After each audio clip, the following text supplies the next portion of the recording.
Olá, meu amigo, minha amiga, como é que vocês estão? Sejam bem-vindos a mais um episódio onde estudamos o livro Perispírito do professor Zalmiro Zimmermann. Eu sempre erro para apontar, é o lado aqui, ele, ó, que bonitinho.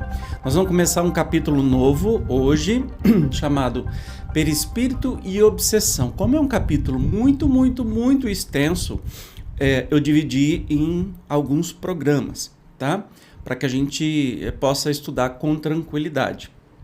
É o capítulo 14, para quem quiser acompanhar. Então, a gente vai fazer uma conceituação sobre obsessão e recomendo que você estude o tema também nas demais obras, né, da doutrina espírita que há estudo aqui no canal, tá bom? Então, sem demora, vamos para o estudo de hoje. A obsessão constitui um dos capítulos mais importantes do Espiritismo, pois, como se sabe, inscreve-se no rol das experiências mais dolorosas do ser humano. Consiste, genericamente, na atuação ou domínio de um ou mais espíritos sobre outro, provocando sofrimentos mentais e, de consequência, perturbações físicas. Suas causas são sempre de ordem moral e embora, às vezes, se nos escapem a uma melhor compreensão, seus perigosos efeitos já são bem conhecidos. Relaciona-se, comumente, com os desejos de vingança, mas pode ligar-se, também, à simples vontade de prejudicar ou a outros motivos ou circunstâncias. Nós falando de obsessão, está intimamente ligado à infelicidade, a espíritos infelizes, a experiências infelizes, a erros do passado, do presente. Então, a gente vai entender mais profundamente sobre isso. De qualquer forma, não deixando de considerar que a obsessão é sempre uma prova, nunca um acontecimento eventual, como indica Emmanuel na obra O Consolador, impõe-se lembrar também o aviso de André Luiz de que toda obsessão tem alicerces na reciprocidade. Isso está nos domínios da mediunidade. Nessa direção, aliás, o notável instrutor nos transmite esclarecimento dos mais preciosos. Olha só que interessante. A obsessão é sinistro conúbio da mente com o desequilíbrio comum às trevas. Pensamos e imprimimos a existência ao objeto idealizado. A resultante visível de nossas cogitações mais íntimas denuncia a condição espiritual que nos é própria, e quantos se afinam com a natureza de nossas inclinações e desejos aproximam-se de nós, pelas amostras de nossos pensamentos. Se persistimos nas esferas mais baixas da experiência humana, os que ainda jornadeiam nas unhas da animalidade nos procuram, atraídos pelo tipo de nossos impulsos inferiores, absorvendo as substâncias mentais que emitimos e projetando brenosos elementos de que se fazem portadores. Tá, nos domínios da mediunidade. Olha só que interessante. Nós nunca,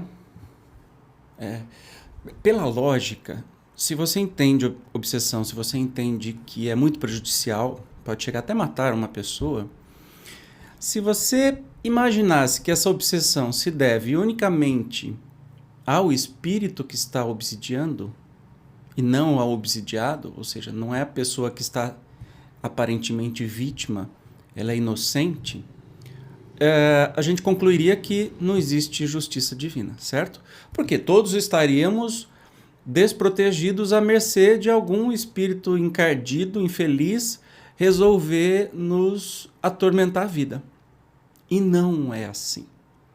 Só há obsessão quando há esta relação dos dois lados, do espírito e da pessoa. Então, por várias razões, né? E a gente vai entender muito mais estudando todos esses capítulos, né? Todo esse capítulo, mas especialmente que, não há vítima, tá? Quem é o obsessor hoje pode ter sido a vítima do passado.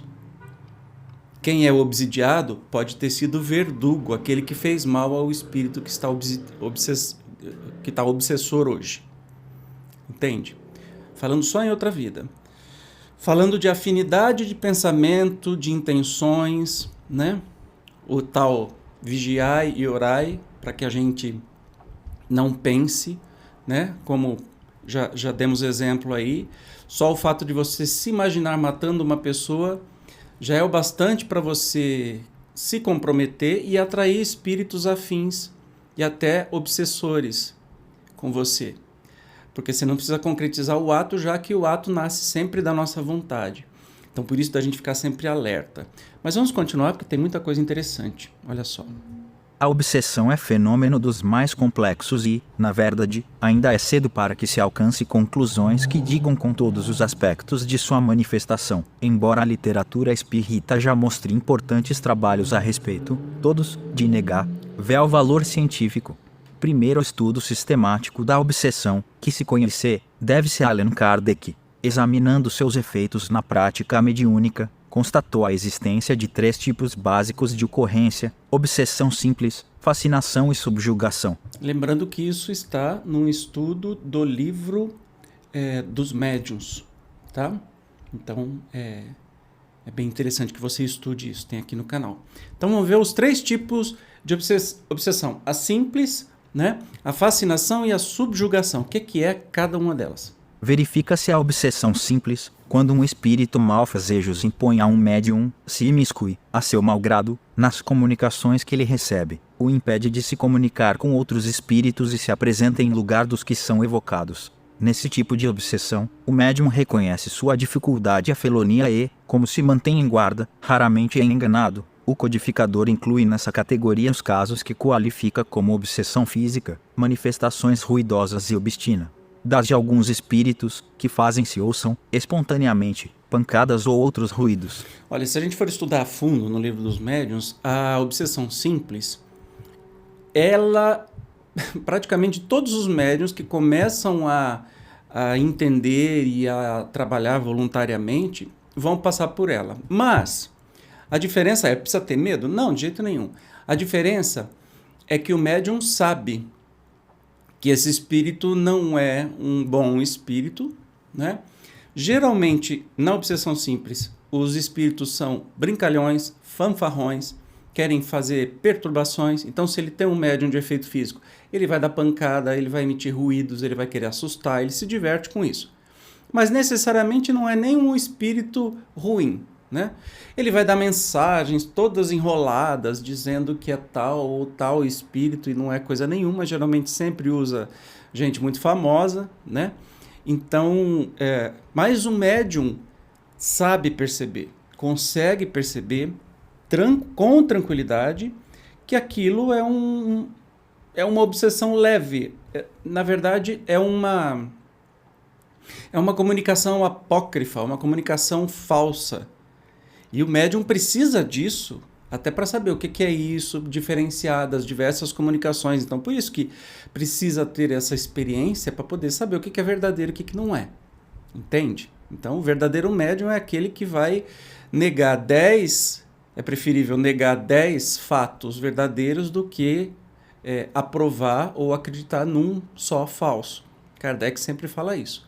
Então, sempre, pela lógica, né, o médium vai perceber, até pelos sentimentos, né? Espíritos bons, espíritos mais evoluídos, quando trazem a sua comunicação, trazem tranquilidade, perfume, né? Uma sensação boa. Espíritos atormentados trazem os seus sentimentos atormentados. Mas, diferencia isso de comunicações que não são nem escritas, são até psicofônicas ou faladas, que é mais comum nas casas espíritas quando os médiums recebem espíritos de pessoas recém-encarnadas, jovens, pessoas que não sabem ainda que morreram. Então, trazem aí o conjunto de sensações que essas pessoas estão passando, tá? A gente precisa diferenciar. O segundo tipo, agora um pouco mais pesado, e aí começa a ser preocupante, porque isso aqui faz um estrago danado, é a fascinação, não aquela música, é o tipo de obsessão.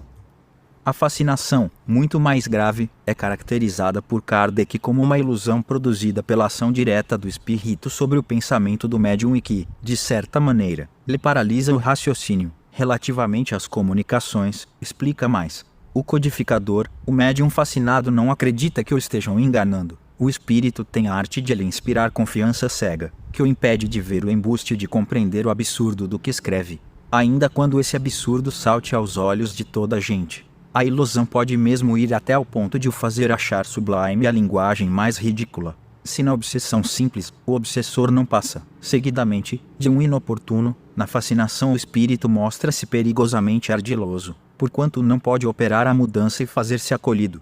senão por meio da máscara que toma e de um falso aspecto de virtude.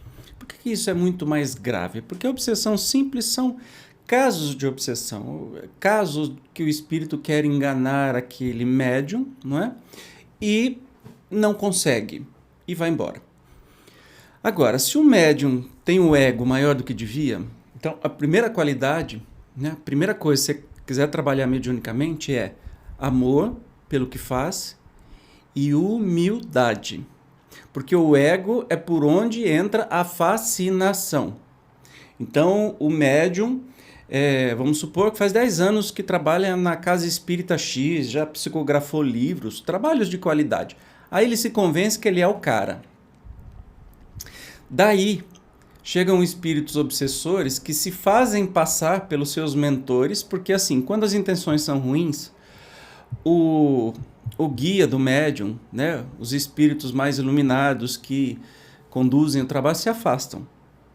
E sobra espaço só para os espíritos de porco virem fazer o trabalho. Aí estes espíritos obsessores convencem o médium que ele é o guia dele e falam as maiores barbaridades possíveis, inventam sobre tudo e sobre todos, acham que só eles estão certos, não admitem críticas de absolutamente ninguém, por mais idiotas e ridículas sejam suas mensagens. Sabe? Então esse é um fenômeno de fascinação, porque o médium fica fascinado pelo espírito. Está vendo que é uma via de duas mãos? Se o médium tivesse humildade e amor pelo que faz, não outros interesses menos dignos, ele não cairia nessa. Então precisa ter aquele sentimento no médium para que o obsessor se ligue, entende? Não tem vítima, não tem vítima. E aí comumente é isso. Esse espírito vai soltando em grandes nomes, não deixa que nenhum espírito se aproxime mais daquele médium, é só ele, e vai soltando as maiores lorotas possível. Enche a boca para falar de Jesus, de Deus, de caridade, mas solta um monte de besteira histórica, se mete na política do país, se mete dando mensagens apocalípticas, datas que vão acontecer tal coisa e tal coisa, que não sei quem vem no cavalo branco para salvar o Brasil. Sabe essas asneiras sem tamanho? Que espírito feliz não vem fazer nossa lição de casa, nem vem prever o futuro. Esses são os espíritos mais infelizes, os que querem confusão, né?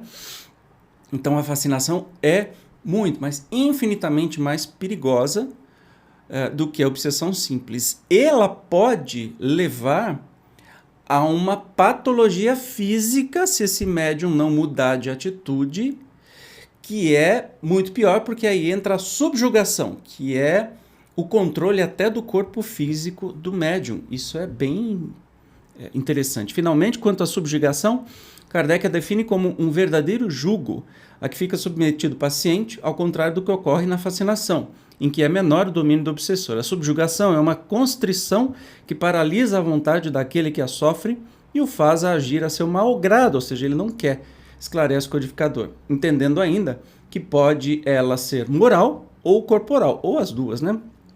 No primeiro caso, o subjugado é constrangido a tomar resoluções muitas vezes absurdas e comprometedoras que, por uma espécie de ilusão, ele julga sensatas. Na subjugação corporal, o espírito atua sobre os órgãos materiais e provoca movimentos involuntários. Então, o que acontece?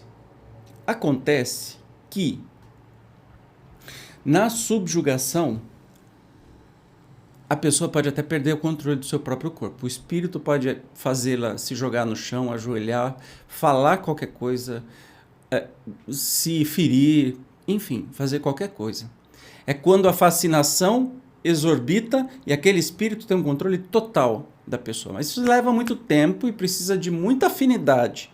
E aí vira quase vampiresco. Você não sabe quem está vivendo, né?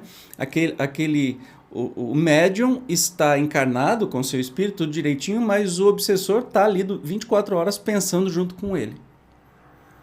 Então, a arma não, Deus me livre, detesto essa... A receita de bolo é, primeiro, amor pelo que faz sem interesses menos dignos, só pela doação pela colaboração para o outro. 2. Humildade, acima de tudo. Se você quiser ser um bom médium, tem que ser humilde, não tem que ser estrela de casa espírita. Aliás, casa espírita que tem um médium estrela, desculpa, tá errada a casa espírita. Tá tudo errado, precisa ser repensado pela diretoria, o grupo de trabalho mediúnico, que é a porta da desgraça, a porta de entrada para destruir todo o trabalho. Então, se isso está acontecendo na sua casa espírita, abre o olho, conversa com o dirigente, porque isso é muito grave, tá?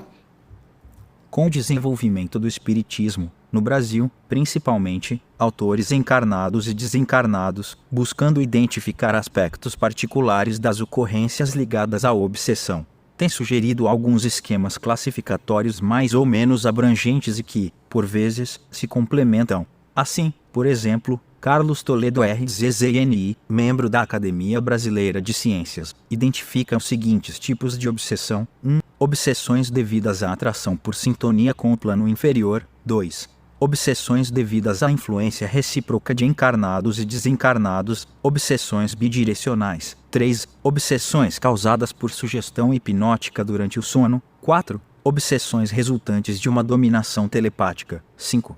Obsessões devidas à influência sutil. 6. Obsessões oriundas da mediunidade perturbada. 7. Obsessões surgidas da imantação pela cumplicidade ou conivência. 8. Obsessões vindas do desejo de vingança cedilha maiúsculo A. 9. Obsessões entre vivos. 10. Obsessões coletivas. Olha que interessante, isso é do livro do Carlos Toledo Rizzini, que o Zezinho não consegue ler, Evolução para o Terceiro Milênio. Então, assim, meio que desmembrou as intenções, né, dessas obsessões. Já os pesquisadores do Centro de Treinamento e Estudo, CTE, da Federação Espírita da FERGS, né, do Rio Grande do Sul, classificam os vários tipos de obsessão de acordo com os seguintes critérios técnicos. Olha que interessante. Vamos lá? 1. Segundo a natureza do agente obsessor, desencarnado para encarnado, desencarnado para desencarnado, encarnado para desencarnado, encarnado para encarnado. 2. Segundo a variedade do agente obsessor, obsessão individual ou unidirecional, obsessão recíproca ou bidirecional, obsessão múltipla, obsessão coletiva. Tá lá, obsessão e desobsessão, documento da FERGS de 92. Então, a natureza do agente pode ser de desencarnado para encarnado, então o obsessor e o obsidiado, que é o médium. Pode ser desencarnado por desencarnado, então o espírito obsidiando o espírito. Pode ser uma pessoa viva obsidiando alguém que já morreu, no espírito. E pode ser encarnado para encarnado. Oh, mas como é isso? Ah, vai me dizer que você não sabe disso. Com certeza, a gente sempre na vida acha um obsessor que pega no pé, que fica em cima. Às vezes pode ser até um relacionamento tóxico, obsessivo, né? E podem ser variantes individual ou unidirecional, de um para o outro só, e recíproca ou bidirecional, dos dois, múltipla ou uma obsessão coletiva. Então, todos estes estudos meio que destrincharam mais detalhadamente, né? Não é, lembrando que isso não são estudos de Kardec, mas de pessoas que trabalharam e pela prática trazem para a gente aí esse detalhamento que a gente aprende um pouco mais. Em relevante trabalho de pesquisa, Marlene Rossi Severino Nobre, presidente da Associação Médico Espírita de São Paulo, constrói, de sua vez, quadro dos mais abrangentes. Segundo a festejada autora, as obsessões podem ser de natureza anímica ou de natureza espirítica. Olha que interessante. Aí a doutora Marlene Nobre, maravilhosa, que já está lá do outro lado da vida, trabalhando incessantemente pelo espiritismo, tenho certeza absoluta, ela nos traz aqui uma classificação de natureza anímica, ou seja, pessoal da pessoa, ou espirítica, espiritual. Então vamos lá. As de natureza anímica surgem como obsessões de efeitos inteligentes ou de efeitos físicos. Definem-se como de efeitos inteligentes as seguintes ocorrências: 1. Obsessão telepática. 2. Autoobsessão. 3. Personalidade antiga cristalizada, fixação mental. 4. Possessão partilhada, parceiros no vício. Já as de efeitos físicos dizem respeito aos casos de poltergeist. Olha que interessante. Poltergeist, Zezinho, você não sabe ler em alemão. E de natureza espirítica? As de natureza espirítica comparecem, também, como sendo de efeitos inteligentes ou de efeitos físicos. Classificam-se como de efeitos inteligentes as obsessões ligadas às seguintes causas ou situações: 1. Simbioses em graus diversos. 2. Parasitose mental ou vampirismo espiritual. Infecções fluídicas, fichação mental. Patologias do corpo espiritual, parasitas ovoides, deformações e zoantropia, vampirismo com repercussões orgânicas, possessão, epilepsias, neuroses, etc. 3. Sintonia, prevalência do mecanismo hipnótico, fascinação, canaliza. C cedilha maiúsculo O com dominação telepática, obsessão oculta, obsessão durante o sono físico, obsessão coletiva. 4. Pensamentos sonorizados. 5. Processo alérgico. Me interessou esse negócio de processo alérgico aí. Mas enfim, você está vendo como que tem muita coisa para a gente aprender? Por isso que não dá para fazer tudo numa vez só, né? Teria muito conteúdo, mas ainda a gente continua por aqui. As obsessões de efeitos físicos, como anteriormente, guardam relação com os casos de poltergeist. Poltergeist, Zezinho. Poltergeist, que é... Você já assistiu aquele filme Poltergeist? Se não assistiu, eu recomendo que assista, viu? Mas assista de dia, no lugar iluminado, porque você vai ficar meio doidão. Eu assisti quando eu era criança. Talvez hoje eu não teria mais medo. Mas é punk. E é assim, muito, muito próximo do que realmente acontece, as causas e tudo mais. Acho que houve inspiração da doutrina espírita para fazerem aquele filme. As elaborações precitadas servem de mostra das dificuldades existentes para uma identificação clara das múltiplas ocorrências de natureza obsessiva, dificuldades essas, ditadas, como ressaltado, pela extraordinária complexidade que moldura o tema. Considerando-se, todavia, esse notável edifício doutrinário que mestres desencarnados e pesquisadores encarnados têm sabido construir há século e meio, é possível pensar, ainda, sem deixar de reconhecer a extraordinária importância dos trabalhos mencionados, num esquema taxonômico que especifique, a par dos diversos tipos, aspectos como as causas da obsessão, as suas formas de ocorrência, a duração, os modos de atuação dos agentes obsessores, suas técnicas, as fases do processo obsessivo e os seus efeitos, como a seguir se segue. Então você vê que pela complicação, né, de tantas causas, o professor fez um esquema aqui e é isso que a gente vai estudar nos próximos programas. Dá uma olhada aqui, olha. Causas remotas, kármicas ou atuais, né? Causas de vidas antigas ou não. As formas de ocorrências, aquilo que a gente falou, entre desencarnados e encarnados, entre desencarnados, e se forem individuais, então está tudo especificado. A duração transitória, contínua, persistente e intermitente, os modos de atuação à distância, aproximação, justa posição, as técnicas persuasão, influência telepática, hipnotismo, soldadura perispírita e infecção fluida e com seus demais... aqui tem uma outra imagem aqui que talvez fique até mais fácil de ver. Olha lá. Tá vendo? Então tá bem dividido. Olha que interessante. Os tipos, as técnicas, quais são. Mas você não se preocupa com isso, porque nós vamos estudar agora tintim por tintim desse esquema. Agora não, modo de dizer, no próximo programa, tá bom? Nós vamos começar estudando as causas da obsessão. Eu te espero, como sempre. Até lá!